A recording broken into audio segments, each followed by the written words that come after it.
14 mois après avoir tout perdu en l'espace de 3 semaines, Inès Favre se levait encore chaque matin sans savoir pourquoi.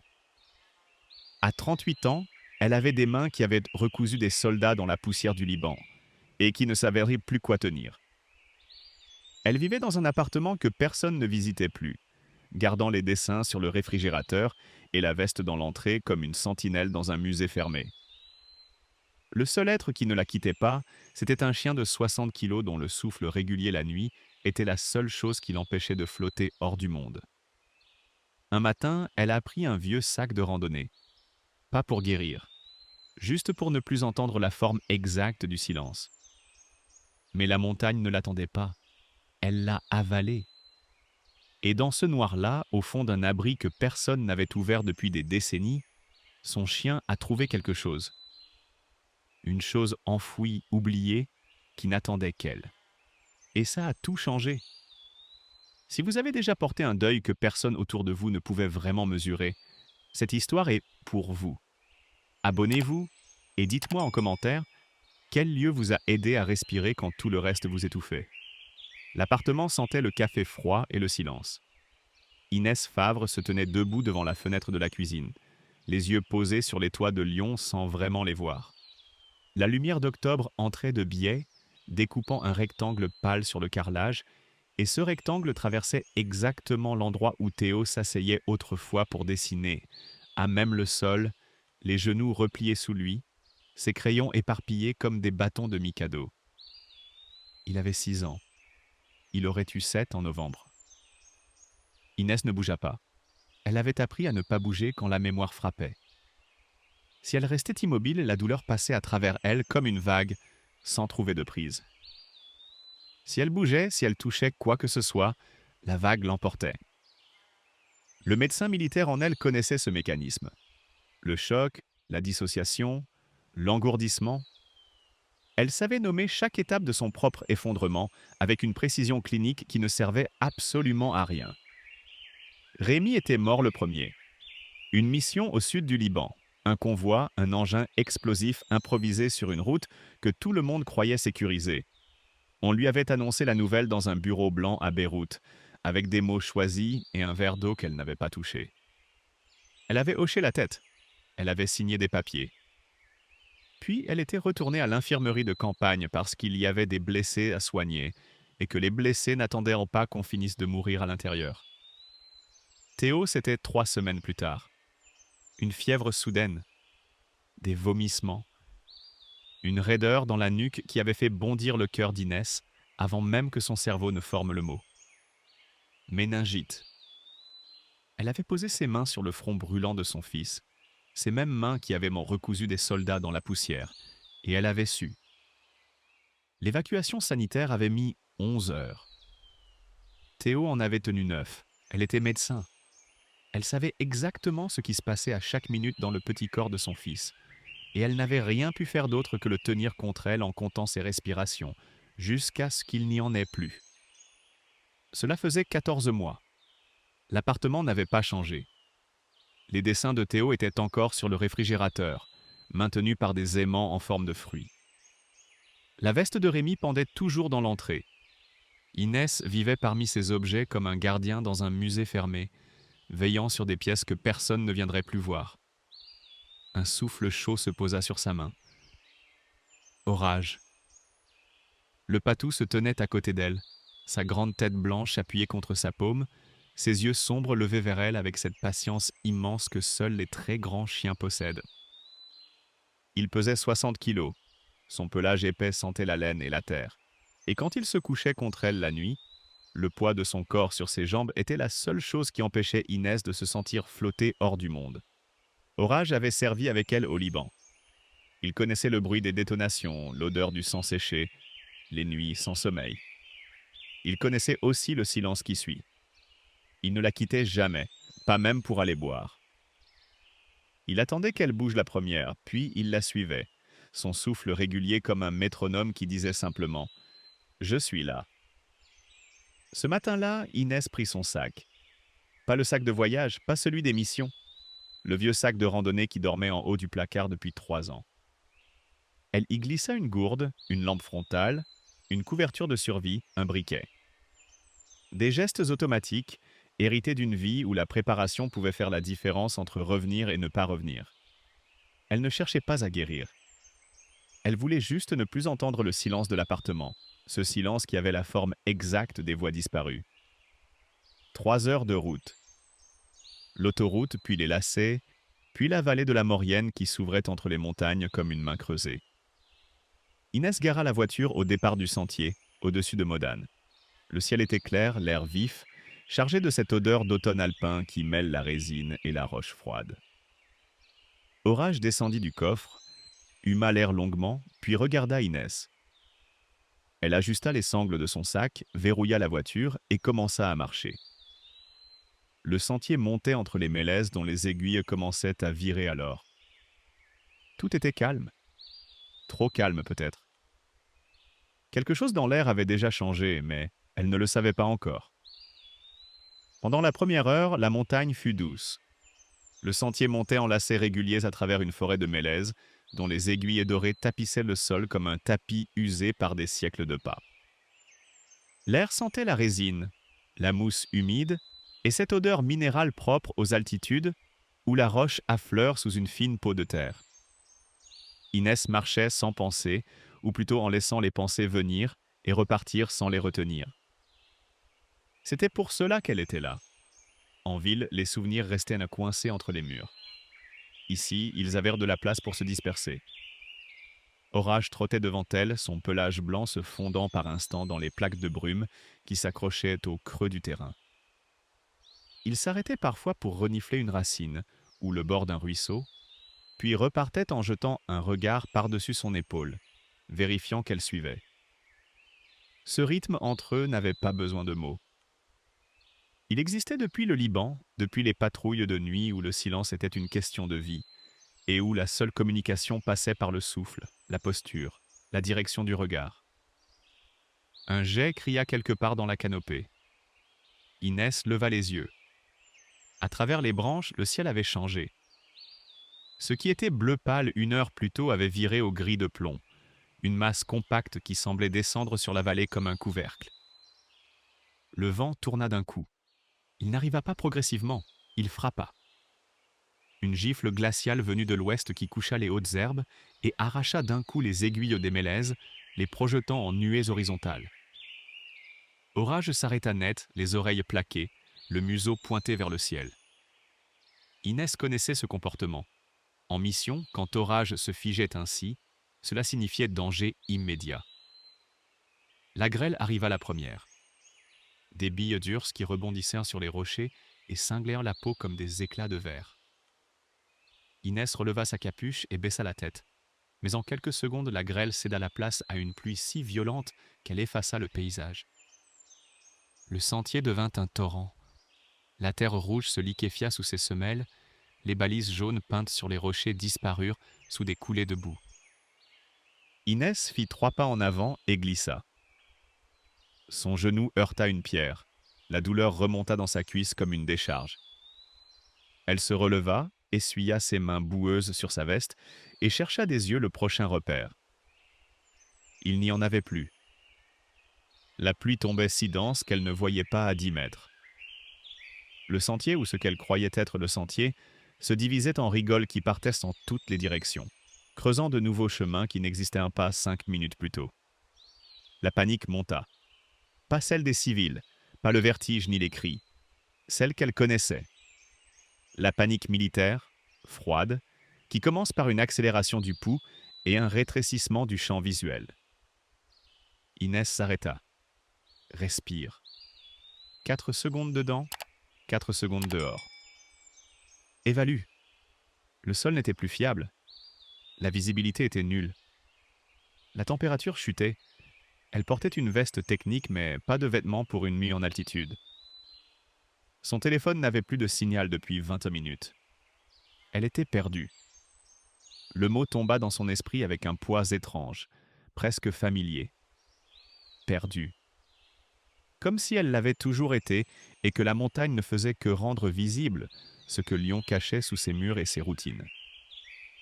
Orage revint vers elle. Il ne tremblait pas. Ses yeux sombres la fixaient avec une intensité calme, et il fit une chose qu'il n'avait plus faite depuis le Liban. Il lui prit la manche entre les dents, doucement, sans serrer, et tira. Pas vers le bas, pas vers le sentier disparu. Vers la gauche, vers un flanc de montagne couvert d'éboulis et de pins tordus. Inès hésita. L'entraînement disait de redescendre. L'instinct disait de suivre le chien. Pendant 6 ans, en zone de guerre, l'instinct d'Orage avait été plus fiable que n'importe quelle carte. Elle céda. Ils avancèrent ensemble dans la tempête, Orage devant, Inès une main agrippée à son harnais, l'autre protégeant son visage des branches qui fouettaient l'air. Le vent hurlait si fort qu'elle n'entendait plus ses propres pas. La pluie avait traversé chaque couche de vêtements. Le froid n'était plus une sensation, c'était un état, une chose vivante qui s'installait dans ses muscles et ralentissait ses gestes. La nuit tomba sans transition. Pas de crépuscule, pas de dégradé. La lumière grise devint noire et Inès comprit que la montagne avait cessé d'être un décor. Elle était devenue l'adversaire. Et dans ce combat-là, sans abri, sans feu, sans visibilité, la survie se mesurait en heures, peut-être moins. Orage s'arrêta si brusquement qu'Inès faillit tomber sur lui.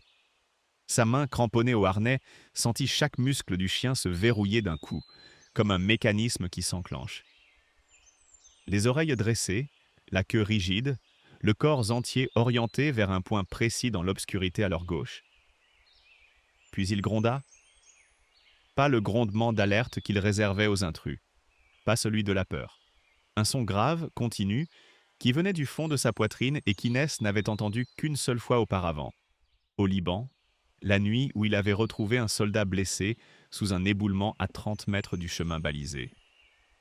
Le grondement qui disait « Il y a quelque chose, et c'est important ». Inès plissa les yeux dans la direction que fixait Orage. La pluie brouillait tout. Sa lampe frontale ne perçait plus qu'un halo de 2 mètres avant de se noyer dans le rideau d'eau. Elle ne voyait rien, mais Orage tira de nouveau sur sa manche, avec cette insistance polie et absolue qui ne laissait aucune place au doute. Inès cessa de réfléchir et le suivit. Ils quittèrent ce qui restait de pente praticable et s'enfoncèrent dans un chaos de rochers et de pins nains, battus par le vent. 20 mètres, 30 peut-être. Inès comptait ses pas par habitude, le seul repère fiable quand la visibilité était nulle. Puis le faisceau de sa lampe accrocha quelque chose qui n'appartenait pas à la montagne. Une ligne droite, horizontale, trop régulière pour être naturelle. Puis une autre, verticale, qui croisait la première à angle droit.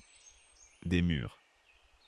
Inès avança encore de 3 pas et la forme entière se révéla dans la pluie comme un animal endormi qu'on éclaire par accident.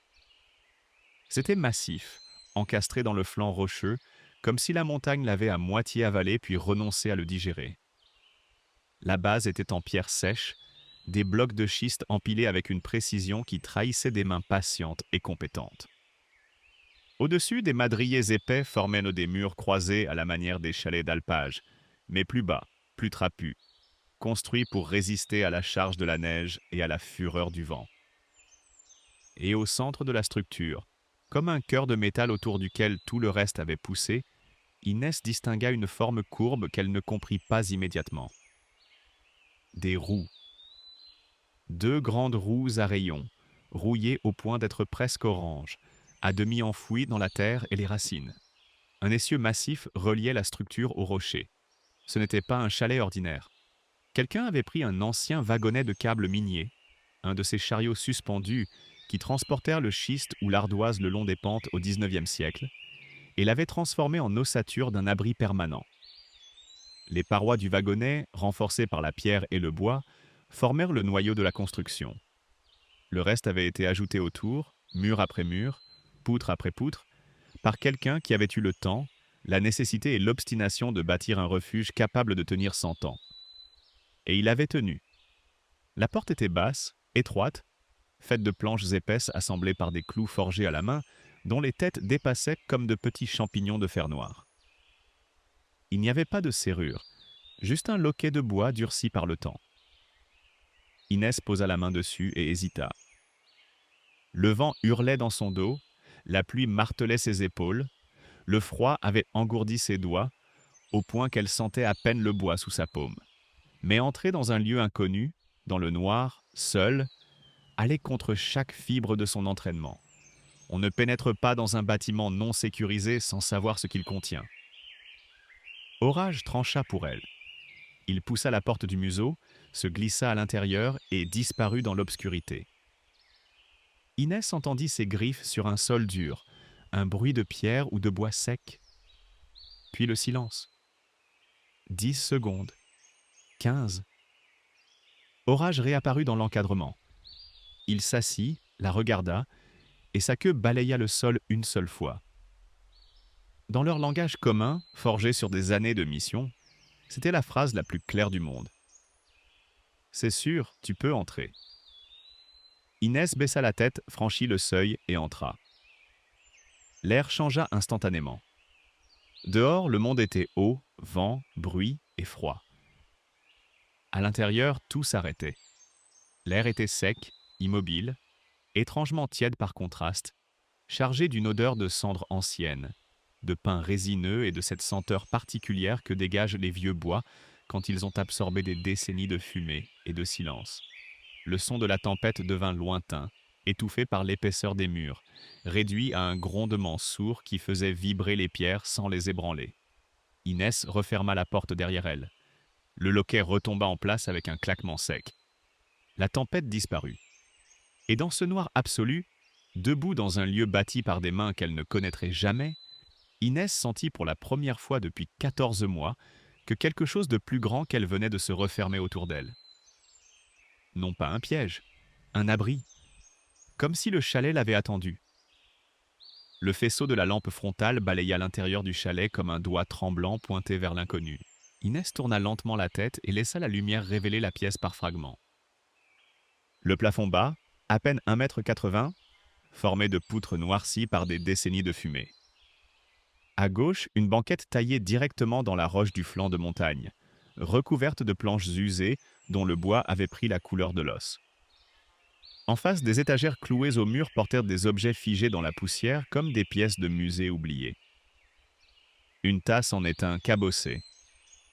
Un couteau pliant dont la lame avait rouillé en position ouverte.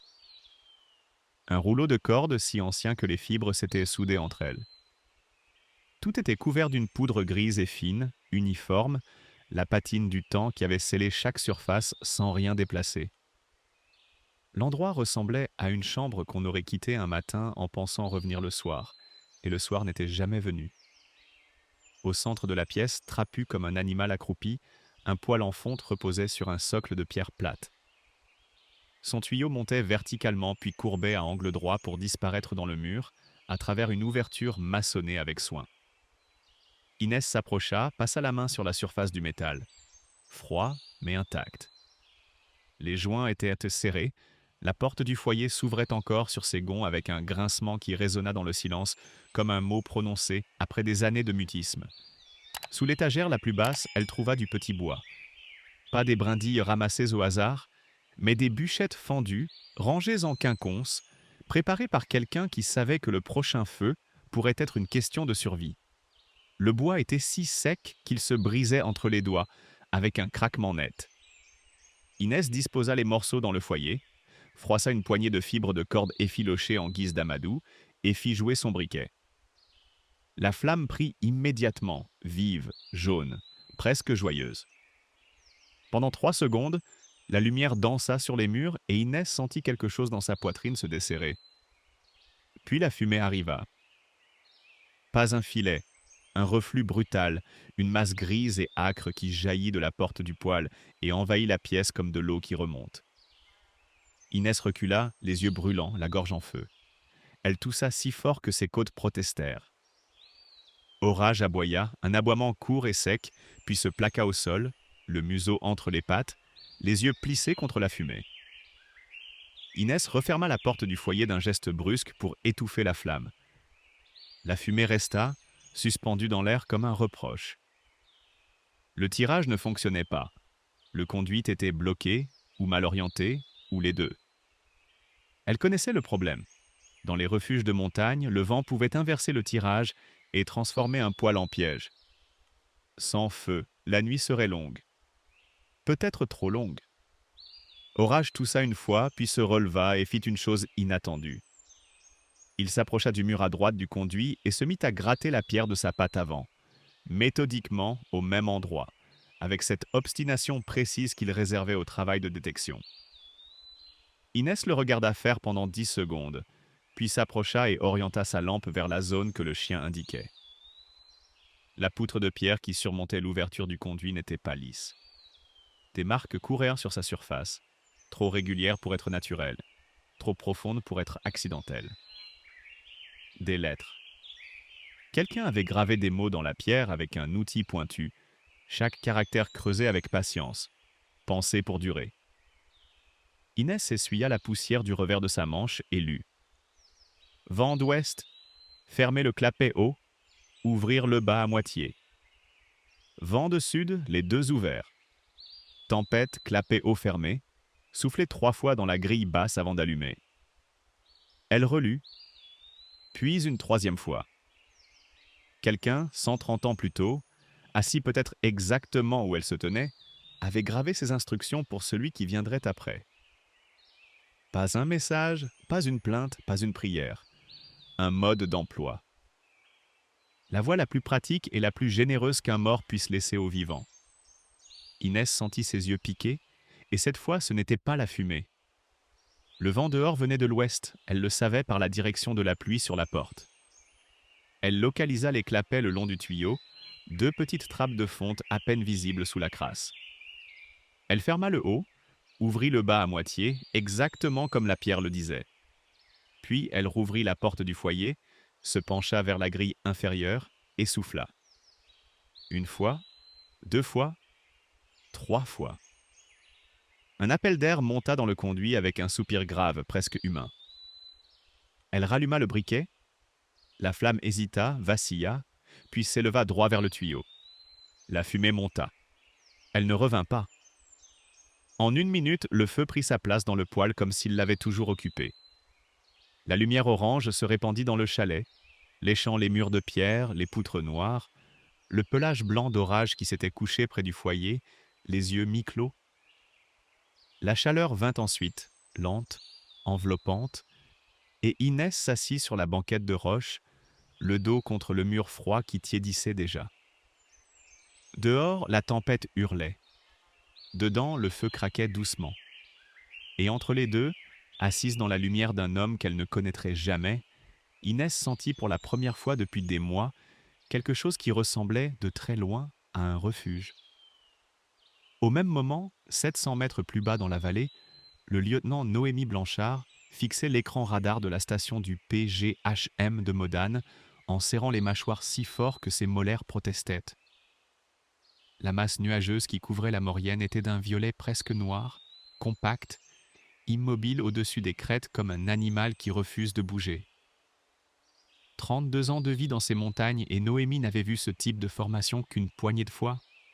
Le genre de tempête qui ne prévient pas, qui ne négocie pas, qui prend ce qu'elle veut et laisse le reste en morceaux. Noémie avait 30 ans. Elle était petite, 1,62 m, avec des épaules larges pour sa taille et des mains carrées qui agrippèrent les cordes et les prises avec une force que les nouveaux sous-estimaient toujours. Ses cheveux châtains, coupés courts par commodité, dégageaient un visage aux traits nets, un nez droit, des pommettes hautes, des yeux gris-vert qui ne sciaient pas facilement. Elle portait son uniforme du peloton de gendarmerie de haute montagne, avec la sobriété de quelqu'un qui ne confond pas la tenue avec la compétence. Ses collègues la respectaient. Certains la trouvaient froide. Ils avaient tort. Noémie n'était pas froide. Elle était verrouillée. 5 ans plus tôt, sa sœur aînée Pauline était partie skier hors piste au-dessus de Valloire par une journée que tout le monde jugeait sûre. Le bulletin avalanche était à 2 sur 5. Le ciel était bleu. Pauline avait 31 ans. Elle connaissait la montagne aussi bien que Noémie. Peut-être mieux. La plaque s'était décrochée à 14h12. Noémie faisait partie de l'équipe de secours. Elle avait creusé pendant 40 minutes avant de trouver le gant de sa sœur, puis sa main, puis le reste. Le corps était intact, le visage presque paisible. Mais Pauline avait cessé de respirer depuis 26 minutes. Et 26 minutes dans la neige, c'est un siècle. Noémie avait continué le massage cardiaque dans l'hélicoptère en sachant que c'était fini. Elle avait continué parce qu'arrêter signifiait accepter. Et accepter était un mot qu'elle avait rayé de son vocabulaire ce jour-là. Depuis, Noémie cherchait, pas Pauline. Elle savait que Pauline était morte. Elle cherchait les autres, ceux qu'on pouvait encore ramener. Chaque alerte était une chance de corriger quelque chose d'irréparable. Et cette mécanique la tenait debout comme un moteur qui tourne sans s'arrêter, utile mais incapable de se couper. La radio grésilla à 19h40. Le gardien du parking de Modane signalait un véhicule immatriculé dans le Rhône, toujours stationné au départ du sentier du col. Une randonneuse, partie en début d'après-midi, pas redescendue. Signalement approximatif recueilli auprès d'un autre randonneur croisé plus tôt. Femme seule, la quarantaine, sac de randonnée, accompagné d'un très grand chien blanc. Noémie regarda la fenêtre. La pluie frappait les vitres avec la violence méthodique d'une mitrailleuse. L'hélicoptère ne décollerait pas. Même le pilote le plus téméraire de la base n'y songeait pas. Les rafales dépassaient 100 km/h en altitude. Les nuages descendaient jusqu'à 1500 mètres, c'est-à-dire sous le sentier. Elle enfila sa veste de montagne, vérifia son sac, lampe, corde, couverture, trousse de premier secours, balise GPS, ration. Le capitaine la regarda faire sans un mot. Il savait qu'il ne servirait à rien de discuter. Noémie partait toujours. C'était à la fois sa plus grande qualité et le défaut qui finirait par la tuer. Et tout le monde dans l'équipe le savait. Dehors, la nuit était totale. La lampe frontale de Noémie découpait un tunnel de lumière blanche dans la pluie, et au-delà, il n'y avait rien. Elle monta par le sentier principal, celui que la randonneuse avait probablement emprunté. En 20 minutes, elle atteignit la zone où les balises commençaient à disparaître. La boue avait tout recouvert. Les rigoles creusées par l'eau transformèrent le chemin en un réseau de ravines miniatures. Noémie ralentit, balayant le sol du faisceau. Et puis elle les vit. Des empreintes. Des semelles de taille moyenne, à crampons, enfoncées profondément dans la boue, signe de quelqu'un qui marchait vite ou qui portait une charge. Et à côté, régulières, larges, espacées par une foulée puissante, des empreintes de pattes. Grandes, très grandes. Le chien blanc. Le cœur de Noémie accéléra. Elle s'accroupit, posa 2 doigts au bord de l'empreinte la plus nette. La boue n'avait pas encore comblé le fond. Ses traces avaient moins de 2 heures. Quelqu'un était vivant là-haut, ou du moins l'était encore récemment. Elle se releva et suivit la piste. Les empreintes montaient, bifurquaient à gauche là où il n'y avait pas de chemin, longeaient un éboulis, puis disparaissaient dans une zone de rochers où la pluie avait tout lavé. Noémie s'arrêta, tourna sur elle-même, chercha. Rien. Le vent avait effacé la suite comme une main passée sur un tableau noir. Elle regarda derrière elle. Ses propres traces étaient déjà en train de se remplir d'eau et de se dissoudre dans la nuit. Le sentier balisé n'était plus visible. La station était quelque part en bas, mais en bas n'avait plus de direction précise. Noémie serra les sangles de son sac et continua à monter. Elle savait exactement ce qu'elle était en train de faire. Elle se perdait pour trouver quelqu'un d'autre, et c'était la seule logique qui ait jamais eu du sens pour elle. La chaleur du poêle avait transformé le chalet. Ce qui n'était qu'un trou noir dans la montagne 1 heure plus tôt était devenu un espace clos et tiède où la lumière du feu faisait danser des ombres douces sur les murs de pierre. Inès avait retiré sa veste trempée et l'avait étalée sur le dossier de la banquette. La vapeur qui s'en dégageait montait lentement vers les poutres, mêlant l'odeur de tissu mouillé à celle du bois brûlé. Ses mains avaient enfin retrouvé leur sensibilité, et avec elle une sorte de lucidité calme qui succède toujours au danger quand le corps comprend qu'il va survivre. Elle explora les étagères méthodiquement, par habitude plus que par curiosité. La tasse en étain qu'elle avait aperçue en arrivant portait une bosse sur le flanc, comme si quelqu'un l'avait fait tomber un matin d'hiver et ne s'était pas donné la peine de la redresser. Le couteau pliant, rouillé en position ouverte, avait une lame courte et épaisse, un outil de travail, pas une arme. Des restes de cordage, un clou tordu, un morceau de cuir dur comme de la pierre. Chaque objet racontait un geste interrompu, une vie menée avec peu et utilisée jusqu'au bout. Inès connaissait ce langage. Les bases militaires avancées étaient pleines de ces mêmes objets raccommodés, détournés, maintenus en vie par nécessité. Orage ne s'était pas couché. C'était la première chose qu'Inès remarqua en se retournant, et c'était anormal.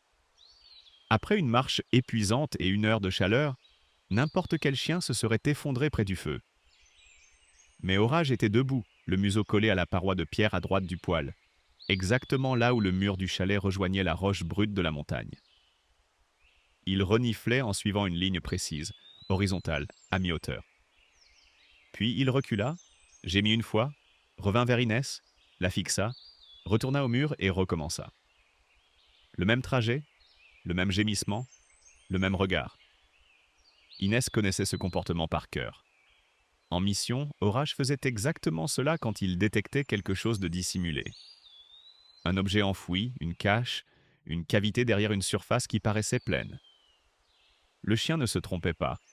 En 6 ans de service, son taux de fausse alerte était de 0. Inès s'approcha du mur et posa ses paumes à plat sur la pierre.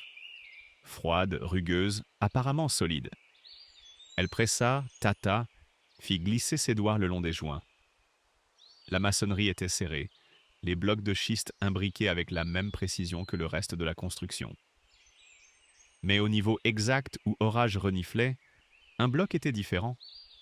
Pas par sa taille ni par sa couleur, mais par son contact. Quand elle appuya dessus pour qu'il bougea. Un mouvement infime, 1 millimètre peut-être, mais suffisant pour qu'elle sente la pierre osciller sous sa paume au lieu de résister. Elle enfonça ses ongles dans le joint, tira. Le bloc résista, puis céda d'un coup avec un raclement sec qui fit sursauter Orage. Derrière, le noir. Une niche creusée dans la roche vive, sèche, à peine assez grande pour y glisser les 2 mains. Inès approcha la lampe.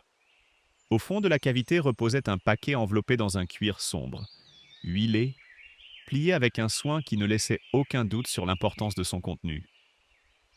Quelqu'un avait pris le temps de protéger cet objet contre l'humidité, contre le temps, contre l'oubli. Elle le sortit délicatement. Le cuir était raide mais intact, et quand elle le déplia sur la banquette, la lumière du poêle révéla son contenu pièce par pièce.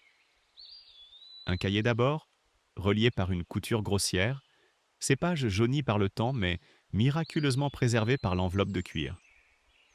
Puis, enroulées dans un morceau de tissu, 2 alliances. Petites, simples, ternies au point que le métal avait pris la couleur du plomb, mais reconnaissables entre mille. À côté, une chevalière en argent dont le chaton portait une tête de cerf, gravée avec une finesse surprenante pour un objet trouvé dans un chalet de montagne. Et enfin, posé au fond du cuir comme le dernier mot d'une phrase, un minuscule cheval de bois sculpté à la main. La taille d'1 pouce. Les pattes légèrement asymétriques. La crinière suggérée par de fines entailles. Un jouet. Fabriqué par quelqu'un qui ne savait pas sculpter mais qui avait essayé quand même. Parce qu'un enfant attendait. Inès prit le cheval dans sa paume. Il pesait presque rien.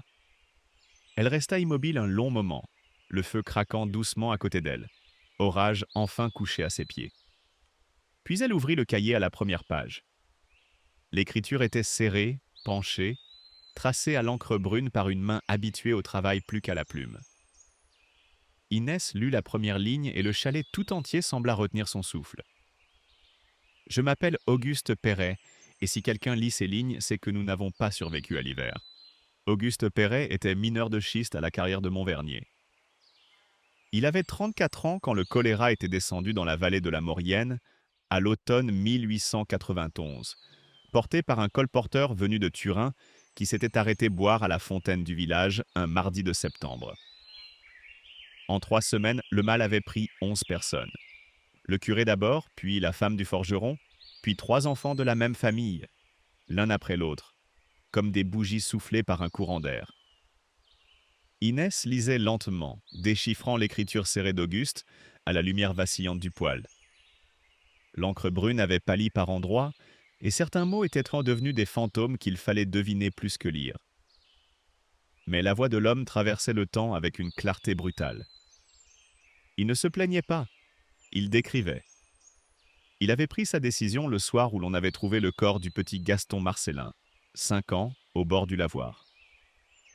Auguste avait regardé sa femme Célestine, sa fille Lucie qui avait 10 ans, et son fils Émile qui en avait 3, et il avait dit « on part ». Célestine n'avait pas discuté. Elle avait rempli un sac de farine, un autre de linge, enveloppé les enfants dans tout ce qu'ils possédèrent de chaud, et ils étaient montés dans la nuit. Auguste connaissait la montagne comme il connaissait ses propres mains. Il savait où se trouvait le wagonnet abandonné de l'ancien câble de la carrière haute, celui que la compagnie avait laissé rouiller quand le filon s'était épuisé 10 ans plus tôt. Il savait qu'à cette altitude, l'eau des sources coulait pure, que le vent chassait les miasmes et que personne ne viendrait les chercher. Il avait construit le chalet en 17 jours. Les détails étaient dans le cahier, méthodiques, presque tendres dans leur précision. Il décrivait comment il avait scellé les parois du wagonnet avec de la pierre sèche, comment il avait abattu des mélèzes pour les poutres, comment il avait façonné le conduit du poêle avec des pierres plates empilées et un morceau de tôle récupéré sur le chariot. Chaque ligne portait la même logique, celle d'un homme qui ne sait pas s'il va vivre mais qui bâtit quand même, parce que bâtir est la seule réponse qu'il connaît au chaos. Inès tournait les pages avec des gestes lents. Elle reconnaissait cette logique. C'était la même qui l'avait poussé à continuer de soigner des soldats le jour où on lui avait annoncé la mort de Rémi. On ne s'arrête pas parce que le monde s'effondre. On s'arrête quand il n'y a plus personne à sauver. Puis Célestine était tombée malade. La date n'était pas précise. Auguste avait cessé de compter les jours. Il écrivait « Elle a toussé ce matin et j'ai vu dans ses yeux qu'elle savait ». L'écriture changeait à partir de cette page. Les lettres devenaient plus grandes, plus espacées, comme si la main qui tenait la plume avait commencé à trembler. Il décrivait les symptômes avec une exactitude qui surprit Inès. La soif, les crampes, la pâleur, le froid de la peau, même près du feu. Il avait fait bouillir de l'eau, préparé des infusions d'écorce, maintenu le poêle allumé jour et nuit. Il avait fait tout ce qu'un homme sans formation pouvait faire, et il savait que ce n'était pas assez. Une phrase arrêta Inès. Elle la lut une fois, puis une deuxième, puis elle ferma les yeux. Je sais ce qui la tue, et je ne sais pas comment l'empêcher. Mes mains savent porter la pierre et fendre le bois, mais elles ne savent pas guérir. Il ne manque pas de courage. Il manque le savoir, et ce manque est pire que tout ce que j'ai connu. Inès reposa le cahier sur ses genoux. Ses mains tremblaient. Elle avait le savoir. Elle avait fait 7 ans de médecine, 4 ans de spécialisation en médecine d'urgence, 6 ans de terrain militaire. Et quand Théo avait commencé à convulser dans ses bras à 3 heures du matin dans une infirmerie du Liban, ce savoir n'avait servi à rien. Elle savait exactement quel mécanisme détruisait le cerveau de son fils. Elle pouvait nommer chaque étape du processus, et elle ne pouvait pas l'arrêter. Auguste n'avait pas le savoir et souffrait de son absence. Inès avait le savoir et souffrait de son inutilité. La douleur était la même, exactement la même. Elle reprit le cahier. Auguste écrivait qu'il ne dormait plus, que la nuit, pendant que Célestine reposait et que Lucie veillait sur elle, il s'asseyait près du poêle et sculptait. Un petit cheval pour Émile. Le bois était dur, ses outils mal adaptés. Il n'avait jamais sculpté de sa vie, mais il voulait que son fils ait quelque chose de chaud à serrer quand tout est froid. Inès prit le cheval de bois posé sur la banquette à côté d'elle.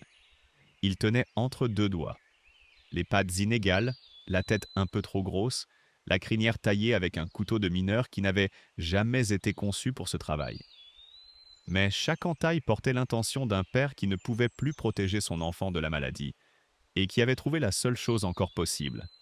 Fabriquer un objet assez petit pour tenir dans la main d'un garçon de 3 ans et assez solide pour durer plus longtemps que l'hiver. Inès serra le cheval dans sa paume et sentit le bois ancien, lisse, poli par le temps ou peut-être par les doigts d'un enfant qu'il avait tenu des centaines de fois. Orage leva la tête et posa son museau sur le genou d'Inès. La tempête rugissait dehors. Le feu brûlait dedans. Et entre les deux, assise avec les mots d'un homme mort depuis 130 ans, Inès reconnut enfin la forme exacte de sa propre douleur dans la douleur de quelqu'un d'autre. Le chalet trembla. Pas une vibration sourde comme avant, mais une secousse franche qui fit teinter la tasse en étain sur l'étagère et envoya une pluie de poussière depuis les poutres du plafond.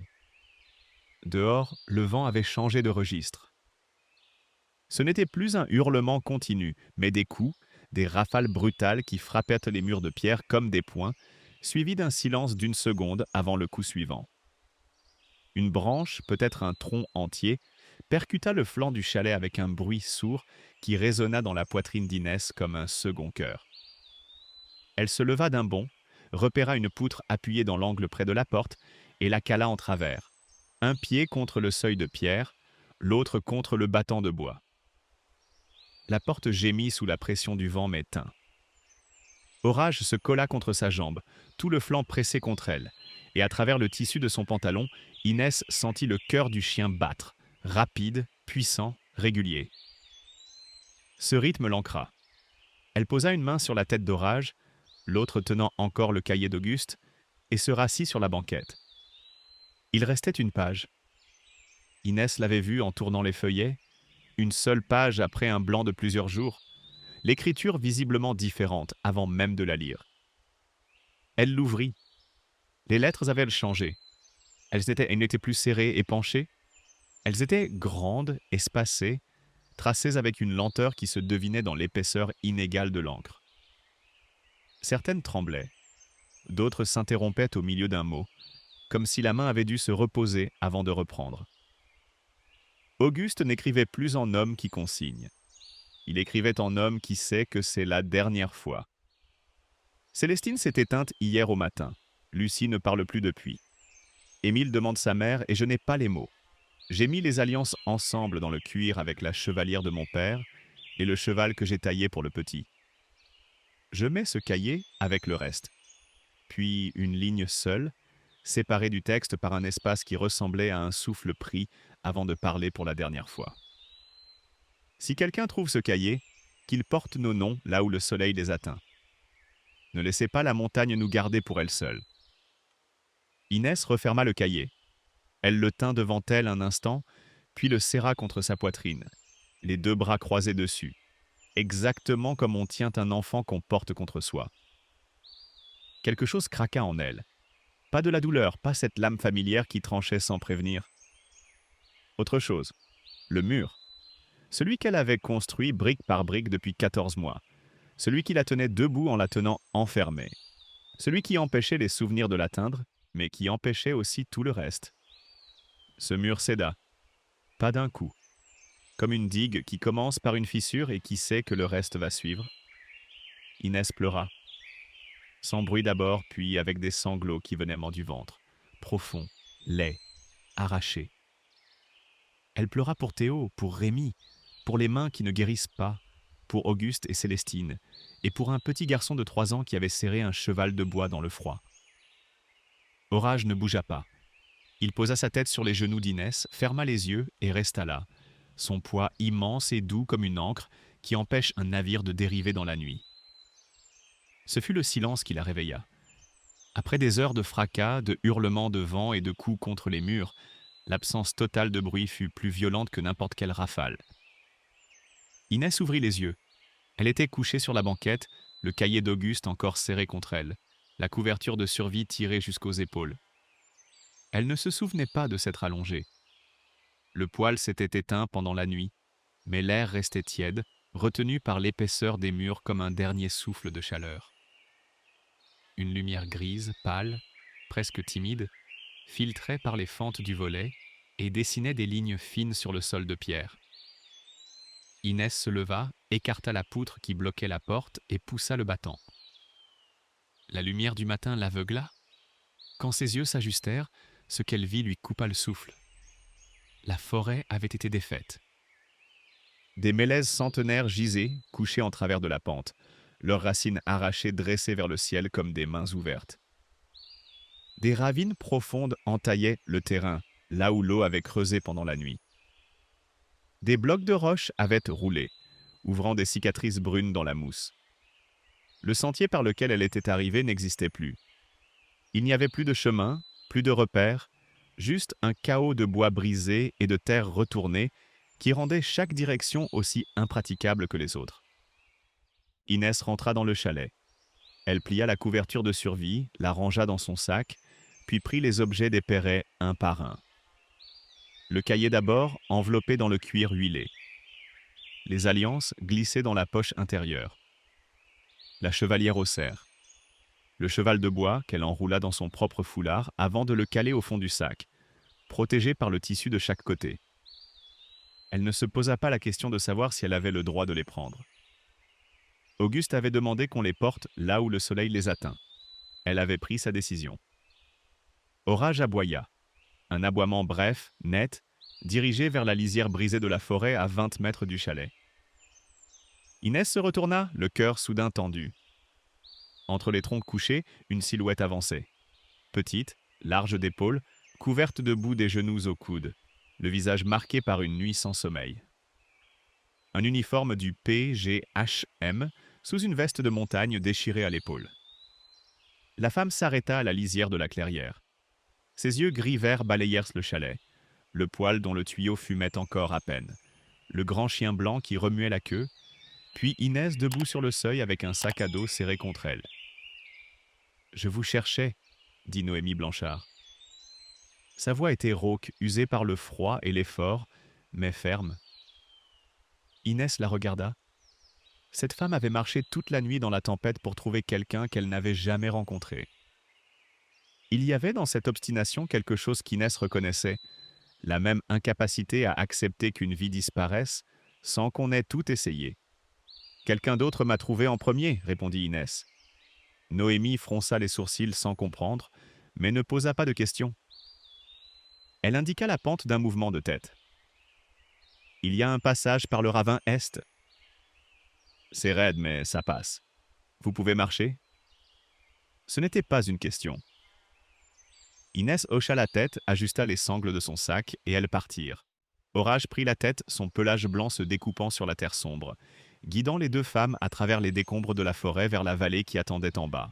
3 semaines plus tard, Inès poussa la porte du musée savoisien à Chambéry avec le cahier d'Auguste Perret dans les mains. Elle avait appelé la veille, expliqué en quelques phrases ce qu'elle avait trouvé. La femme au bout du fil s'était tue pendant plusieurs secondes avant de dire « Venez demain matin ». La conservatrice s'appelait Françoise Kernoat. Elle avait 60 ans, des cheveux blancs coupés au carré, des lunettes rondes et des mains de quelqu'un qui avait passé sa vie à toucher des objets fragiles avec le respect qu'on accorde aux vivants. Elle enfila des gants de coton, ouvrit le cahier à la première page et lut la première ligne en silence. Puis elle retira ses lunettes, les posa sur la table et regarda Inès. « Vous comprenez ce que c'est ? Ce n'était pas une question. Il n'existe aucune trace écrite de la vie quotidienne des mineurs de schiste de la Maurienne à cette époque. Les archives sont administratives, des registres, des chiffres. Mais la voix d'un homme, sa peur, la description de ce qu'il construit pour sa famille, ça n'existe pas. Jusqu'à aujourd'hui. Elle examina les alliances, la chevalière au cerf, le cheval de bois. Chaque objet fut photographié, mesuré, décrit dans un formulaire qu'Inès ne chercha pas à comprendre. Ce qui importait, c'est que les mains de Françoise Kernoat tremblaient légèrement en tenant le petit cheval, et qu'elle le reposa avec la douceur qu'on réserve aux choses irremplaçables. L'équipe du patrimoine monta au chalet 10 jours plus tard. Inès les guida. Elle marchait autrement cette fois. Le même sentier, les mêmes lacets dans les mélèzes, mais son pas avait changé. Plus lent, plus posé, les yeux levés au lieu d'être fixés au sol. Elle regardait la montagne comme on regarde quelqu'un à qui l'on doit quelque chose. Orage marchait à côté d'elle, pas devant. Il n'avait plus besoin de la guider. L'inauguration eut lieu un samedi de novembre. La salle était petite, une pièce voûtée au rez-de-chaussée du musée, éclairée par des spots discrets. Le cahier d'Auguste était ouvert à la dernière page. Sous verre, l'écriture tremblante visible pour quiconque se penchait assez près. Les alliances reposaient sur un coussin de lin.